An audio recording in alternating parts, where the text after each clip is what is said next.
Yo, what's going on? It's Terrell, Hall of Fame, D-Line, TBKC, and all that good other wonderful, beautiful things.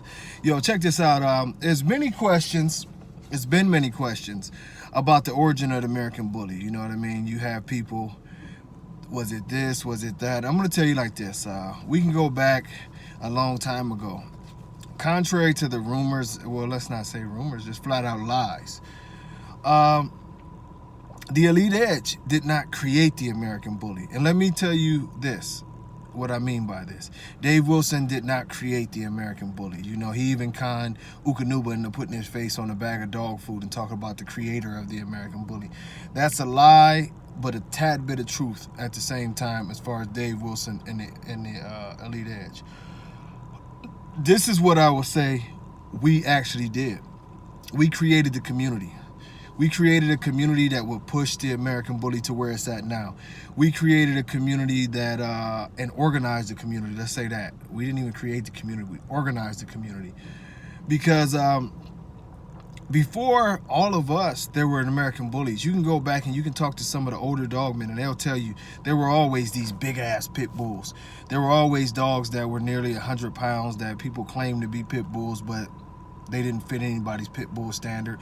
And some of the reasonings in that is if you talk to a lot of, older dogmen, they'll tell you, you know, when you had the game dog sets, you had dogs, whether they want to admit it or not, most will admit it, that they was mixing a little of this and that and the other for a purpose.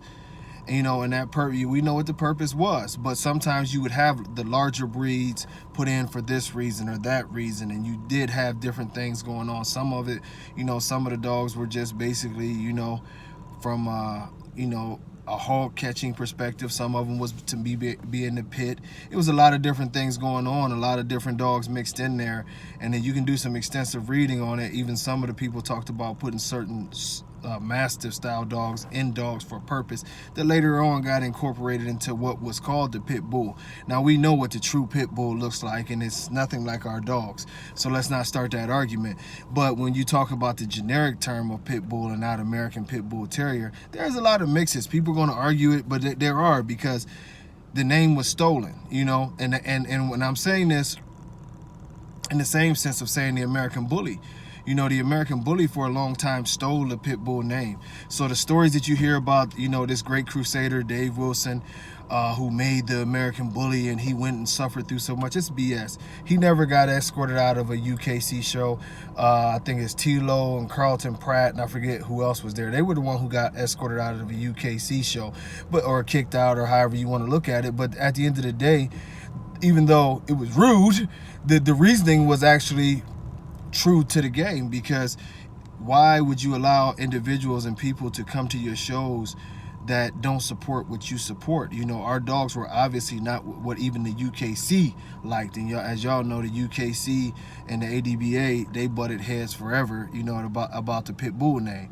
So we, you know, were way outside the standard, and what we were doing with their dogs really didn't support what they were supposed to do. So the UKC was not supposed to support us, and it had nothing to do with racial, or they didn't like our style, or it had nothing to do with that.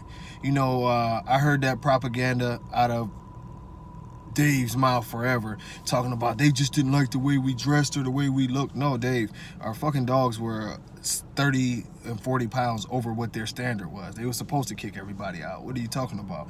You know what I mean? It was never, I never got the personal feeling through the UKC from the shows that I attended that it was anything racial, or that they didn't like our culture and all these other things. The main thing that I got was that our dogs didn't fit, which in hindsight our dogs don't fit.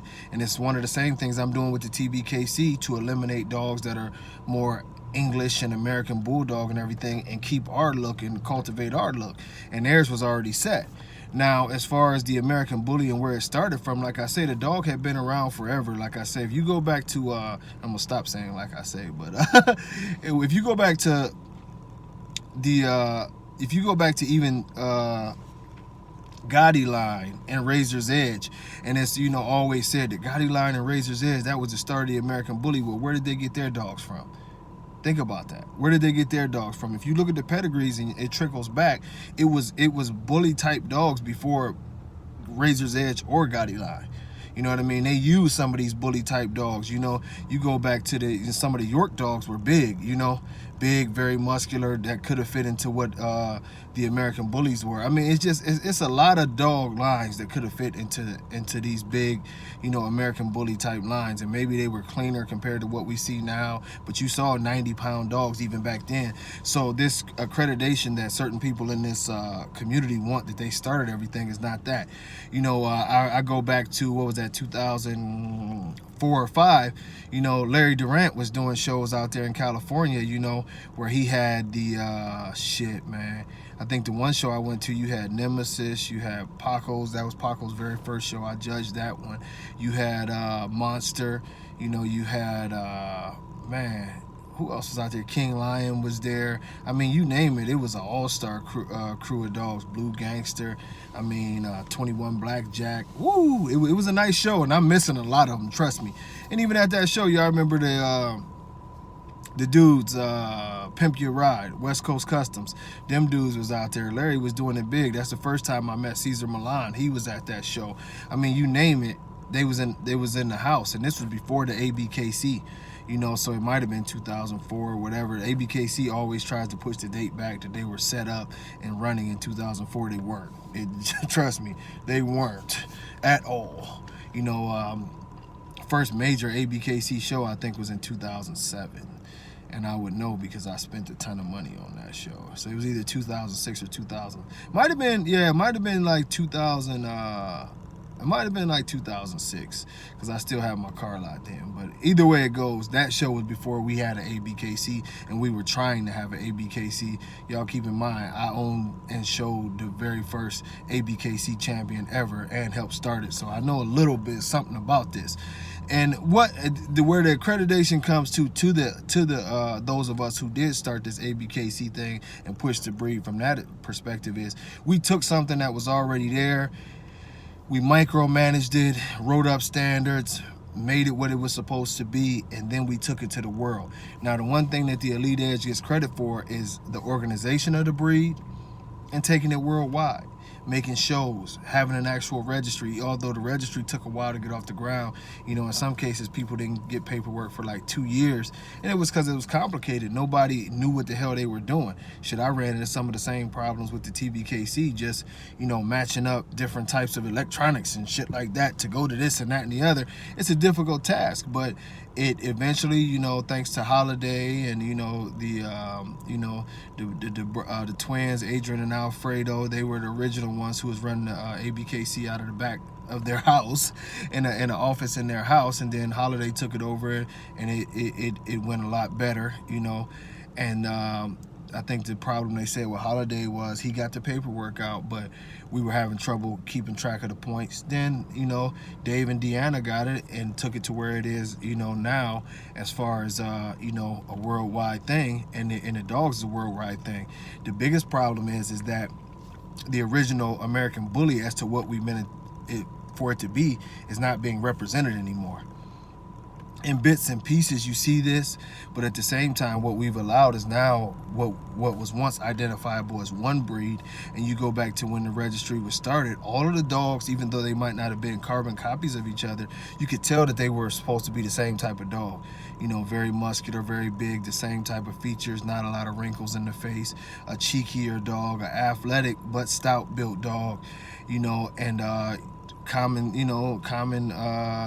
phrase was pitbull on steroids, which was very accurate for the most part. And now you see dogs that look like English bulldogs, American bulldogs, a lot of loose skin, a lot of bad feet, which we did not allow, a lot of these flaws that are not being enforced, and that has hurt the breed. That has hurt the breed big time. It has hurt the process of the breed. And you know, things have to change in order for this to actually be a true breed. Yes, we will say it's a breed right now because of all the work, but it's a very, very unorganized breed, and it's all over the place. You know, this is the only breed in the world where people really feel entitled to say, you know what, I can breed whatever I want, and if I can convince a judge, or I can get in the good likings of certain registry owners and they'll allow me to do it, that I can do this, and they totally negate the standard. You know, it should never be a situation, like I said, where we have 50 dogs, 40 dogs that all look totally different and we're calling this a breed. you know, the original standards used to be followed, like I've told people many a times before. You know, around '07 when the whole extreme thing went on, and you know, Ed Shepherd started making big money off of Dax, and George started making big money off of Miyagi, the whole American bully world changed. It was just one giant change. Structure went out the window, and everything came about to how much money can we make. You know, we saw the dramatic drop off in the standards of structures. If you look at the championship dogs from before, you know, say 2008 till after 2008, you know, you have a lot of train wreck champions. Just that, you know, it was we before then you never had dogs that had, you know, horrible bites or kink tails or bad feet or horrible top lines that were being champions. And then, you know, after the Dax era, and it's not, I don't want to, I mean, I'm just being real, things changed a lot. You know, hell, they made an extreme class. Look up the original standard for the extreme class and you'll see that literally they wrote a class to allow people to show dogs that were supposed to be neutered. Every flaw that we had ever talked about was in that class. But it is what it is, man. You know, we can only do what we can do, man. And hopefully things will get better. You know, we're going to try our part at the TBKC, and I hope y'all try y'all part as dog owners and breeders and show people and everything that we can get this thing back on track. But for all of the lies and the BS, the American bully has been around for a very, very long time. It was what it was, just some giant ass pit bulls, and they've been around forever, man. Don't let nobody convince you that Dave just one day put together a magical wand and he created a whole breed, and you know, somehow they had him on the West Coast and everything else, but he's the creator and the ABKC created everything, when these dogs have been around literally for decades. And you talk to some old school dog men that's been around 30 or 40 years and they'll tell you these dogs have always been here. This, you know, right now we trying to organize and get established as a true breed around the world, and that all comes with rules and regulations being followed and enforced. Until next time, y'all, much love, God bless. I thank y'all. Peace.